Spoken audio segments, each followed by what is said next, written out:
cadre du projet Phénix, porté par le département des Pyrénées-Atlantiques, le travail de recherche-action se déploie sur 2 axes.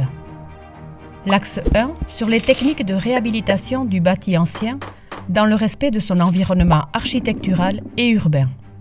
L'axe 2, sur l'impact social et organisationnel de la réhabilitation pour la revitalisation des bourgs ruraux. Dans les 2 cas, un groupe d'experts aux compétences complémentaires a été constitué pour accompagner les 4 communes impliquées dans le projet Phénix dans la recherche de solutions innovantes.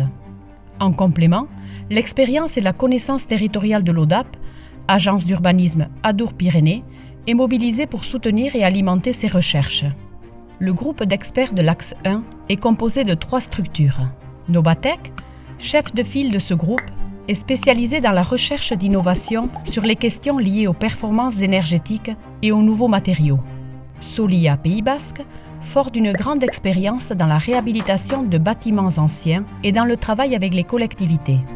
Le cabinet d'architectes V2S, qui fait le lien entre les problématiques de rénovation et les innovations technologiques, tout en veillant à l'intégration du bâtiment dans son environnement.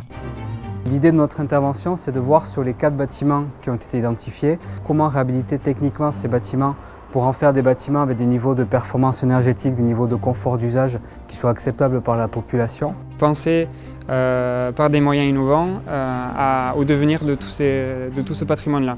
Donc le valoriser, mais aussi l'adapter à des usages contemporains pour des gens d'aujourd'hui.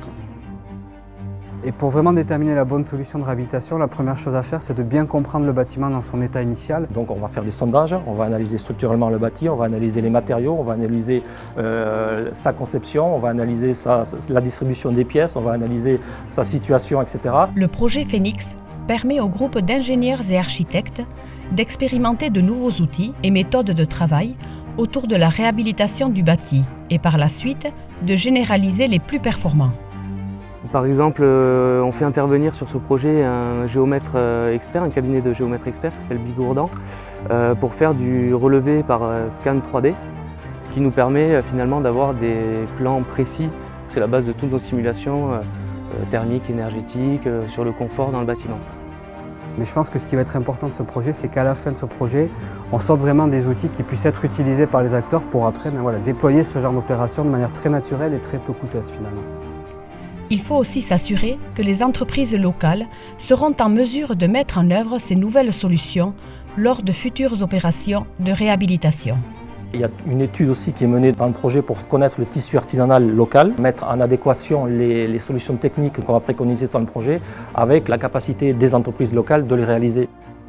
En réunissant des compétences diverses et en les incitant à travailler ensemble, le projet Phénix favorise l'émergence de méthodes de travail innovantes, de solutions reproductibles au service de la redynamisation des centres-bourgs ruraux. C'est quand même un défi, quoi. C'est-à-dire que là, on est en train de faire l'état des lieux de l'existant, on est en train de regarder comment réagissent les bâtiments, mais il faut trouver qu'est-ce qu'on peut y faire dedans. C'est un projet qui doit être un projet très collaboratif. Il est très intéressant parce qu'il est très multidisciplinaire. On ne travaille pas en tunnel comme on peut le faire d'habitude avec des techniciens d'un côté, des mecs. Donc là, ça va vraiment évoluer avec le projet, avec ce que pourront apporter différents acteurs. C'est pas possible. Ça, c'est la première solution quand on regarde brutalement les projets, comment on peut faire mieux. Donc le but, c'est d'essayer d'aller au-delà de cette première réaction et d'essayer d'avancer.